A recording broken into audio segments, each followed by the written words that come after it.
নির্বাচন আসলেই কিছু দলের হয়ে কিছু প্ল্যান বাস্তবায়িত হয়।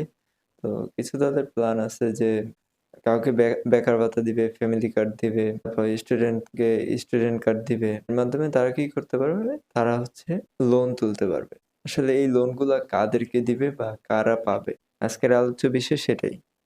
তা আমি হচ্ছে মনে করেন গ্রামে থাকি বা আমি শহরে থাকি। সবাই আমাকে মোটামুটি চেনে।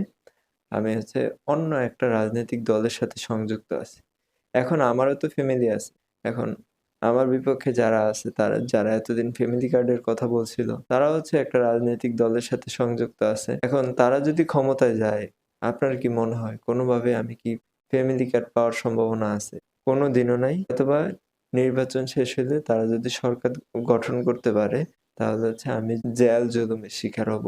আমি এমন অত্যাচারের শিকার হব যে আমি কখনো রাজনীতির নাম মুখে নেব না। ধন্যবাদ সবাইকে। আজকে এই পর্যন্তই।